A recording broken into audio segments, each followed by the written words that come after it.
es una línea de ayudas que fundamentalmente busca el fomento de la actividad económica en las zonas geográficas menos favorecidas, mediante la concesión de ayudas a la inversión empresarial. Tiene como objeto fundamental la localización de inversión productiva en aquellas zonas que son menos favorecidas. Luego veremos en relación al conjunto de las regiones de la Unión Europea. Se trata de una línea específica de ayudas de carácter estatal, es decir, está financiada directamente por el Presupuesto General del Estado, si bien se gestiona, como luego veremos, en estrecha colaboración con las comunidades autónomas que actúan como ventanilla de la línea de ayudas. Además de estar financiadas por el Presupuesto General del Estado, en función del tipo de proyectos, si cumplen los requisitos establecidos en la reglamentación comunitaria, también pueden ser cofinanciadas por el Fondo Europeo de Desarrollo Regional, para lo cual, en el programa operativo de la Comunidad Autónoma Andaluza, para el periodo 2007-2013, tenemos consignada una cantidad de más de 544 millones de euros. Tienen el mapa de incentivos regionales.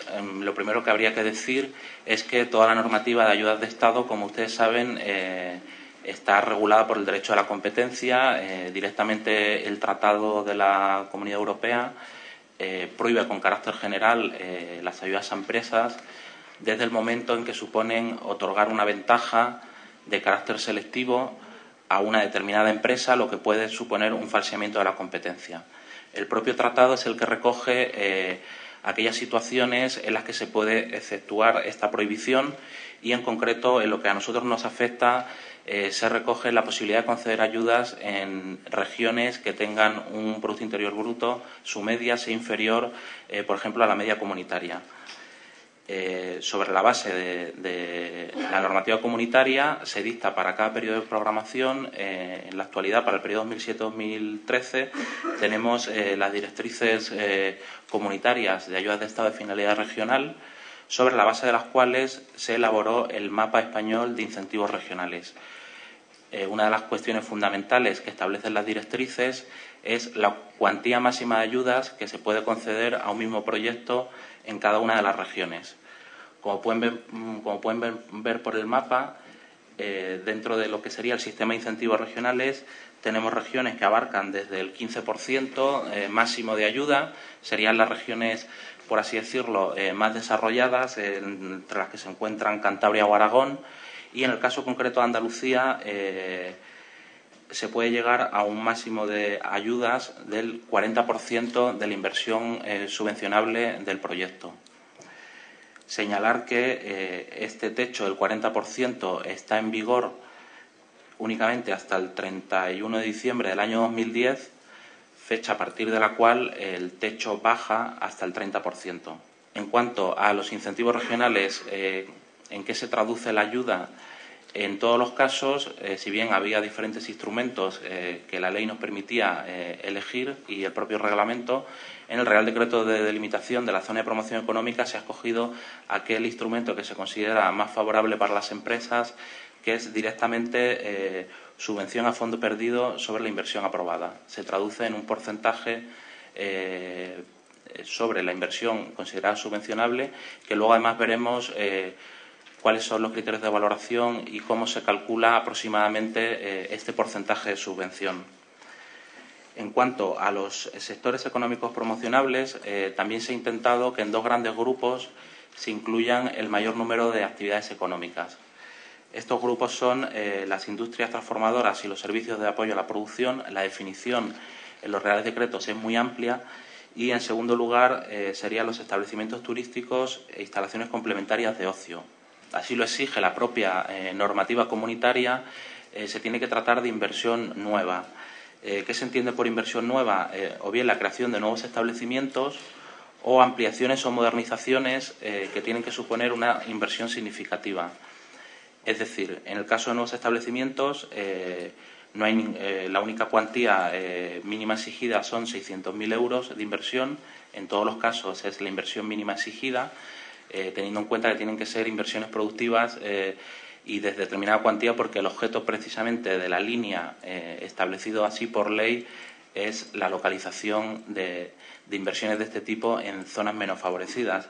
Entonces, partiendo de que la inversión mínima tiene que ser de 600.000 euros en todos los casos, en el caso de proyectos de ampliación o modernización, además exige un plus para evitar que, mediante la línea de incentivos regionales, se esté subvencionando lo que es el mero crecimiento vegetativo de la empresa, sino que tiene que ser una verdadera inversión que suponga una ampliación, una creación de nuevas líneas de producción o una verdadera modernización. Los requisitos básicos es que han de ser viables técnica, económica y financieramente. Deben contar con una autofinanciación mínima del 30%, que se traduce en una exigencia de un determinado nivel de fondos propios en la empresa. Y, fundamentalmente, hay un criterio nuevo, que es el que las directrices denominan como efecto incentivación, que supone que el proyecto se va a realizar gracias a la ayuda. Es decir, si un proyecto se inicia sin haber tenido un previo análisis de que el proyecto es susceptible de percibir una ayuda, y el proyecto se inicia sin tener en cuenta esto, se presupone, y así lo presuponen las directrices comunitarias, que ese proyecto no necesita la ayuda.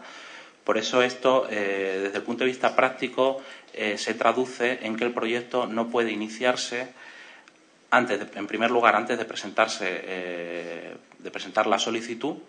Este era el requisito que estaba en vigor tradicionalmente, pero ahora, de acuerdo con la nueva normativa, aún presentada la solicitud, tampoco se pueden iniciar las inversiones, sino que se ha de esperar a recibir lo que se llama la carta de elegibilidad.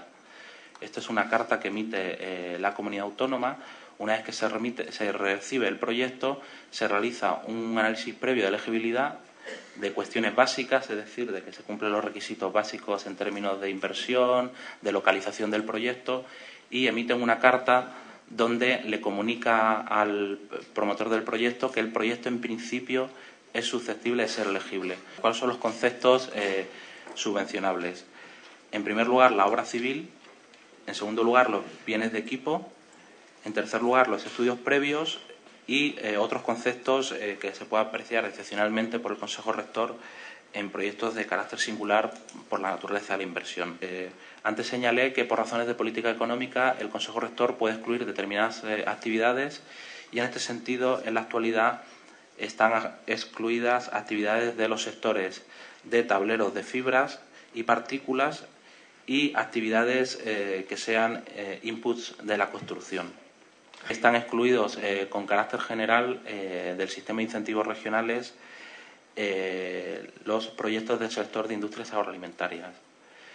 Desde el sistema de incentivos regionales se consideró que este tipo de proyectos tienen su línea específica de ayudas, que es el FEOGA el actual FEADER, y, por lo tanto, con carácter general están excluidos del sistema de incentivos regionales, salvo sectores considerados prioritarios por el Ministerio de Medio Ambiente y Medio Rural y Marino, que en la actualidad son el sector del vino, la industria cárnica, proyectos colaborativos o inversiones colectivas y modernizaciones y reestructuraciones por cambios en la normativa comunitaria.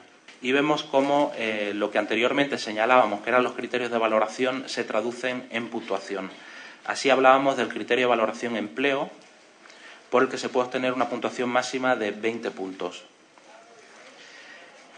Esta puntuación se obtiene de forma automática, es decir, es un cálculo matemático en el que multiplicamos un índice que actualmente es de 2.740. Es un índice que está vinculado con el coste laboral medio por empleado, que en la actualidad se sitúa en torno a 27.000 euros. Se multiplica por el número de puestos de trabajo a crear y se divide por la inversión subvencionable en miles de euros. Esto es una puntuación que ahora que hemos incrementado el índice hasta diciembre de este año pasado, 2008, estaba situado en 900. No obstante, dentro de todas las medidas que adoptamos derivadas de la actual situación económica, se triplicó este índice, con lo que en la actualidad, con una creación bastante baja de empleo, es bastante fácil conseguir una puntuación adecuada por este criterio. El segundo de los criterios es el de los factores endógenos, por el que se puede obtener hasta un máximo de 10 puntos, y en el que se valora la rehabilitación del patrimonio, el valor sociocultural del proyecto o el valor medioambiental del proyecto. En tercer lugar, el criterio por el que mayor puntuación se puede obtener es el del incremento de la productividad y la tecnología. Se puede obtener un máximo de 40 puntos y por este concepto se valoraría lo que es el incremento de la productividad, la implantación de medidas medioambientales, la implantación de sistemas de calidad, la utilización de nuevas tecnologías o el carácter innovador del proyecto, del proceso del producto, se puede valorar.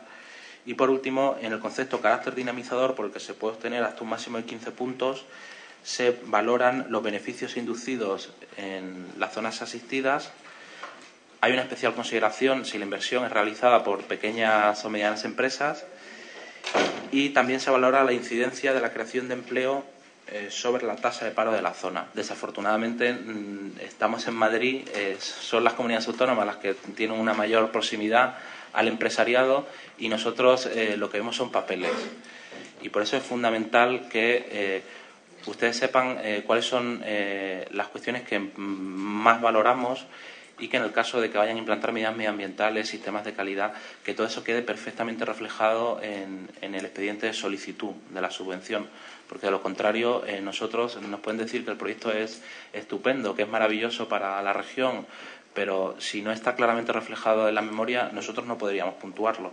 La solicitud se presenta, como ya hemos señalado, ante la comunidad autónoma y la solicitud consta del propio impreso de solicitud, la documentación acreditativa de las circunstancias registradas de la empresa, una memoria, según un modelo normalizado, que también tienen en la página web de la Dirección General de Fondos Comunitarios, donde tienen que reflejar muy claramente todas las cuestiones que anteriormente les he indicado, el cuestionario medioambiental, que es fundamental. Si el cuestionario medioambiental no se presenta, se considera que la solicitud no está completa. Tengan también en cuenta que el Ministerio de Medio Ambiente es miembro del Consejo Rector y hace un muy especial hincapié en todas las cuestiones medioambientales. También tienen que presentar la declaración de otras ayudas que hayan solicitado o tengan concedidas para el mismo proyecto, la justificación del cumplimiento de las obligaciones fiscales y con la seguridad social, o bien una autorización para que desde la propia Dirección General de Fondos Comunitarios podamos consultar estos datos. La autorización para consultar también la vida laboral de la empresa, para determinar el número de puestos de trabajo a mantener y, en el caso de que el proyecto sea presentado por una gran empresa, la normativa comunitaria ahora exige, además, que se presente una declaración en la que la empresa declare que gracias a la ayuda va a hacer el proyecto más rápido o de mayor tamaño, etcétera, etcétera. En el periodo anterior, el periodo 2000-2006, se aprobaron en la zona de promoción económica de Andalucía 1.047 expedientes de incentivos regionales con una subvención aparejada de más de 740 millones de euros y una creación de empleo de 18.460 puestos de trabajo y el mantenimiento de 41.323 puestos de trabajo. A modo de, por curiosidad, los sectores que mayor número de expedientes presentaron fueron el sector turismo, con 274 expedientes y 250 millones de euros de subvención, seguido del sector de fabricación de productos metálicos, maquinaria y equipo mecánico, con 123 expedientes aprobados y una subvención aparejada de 37 millones de euros. En cuanto a número de expedientes, también destaca el de construcción de automóviles y piezas de repuesto, material de transporte, con una subvención en el periodo 2000-2006 de 120 millones de euros.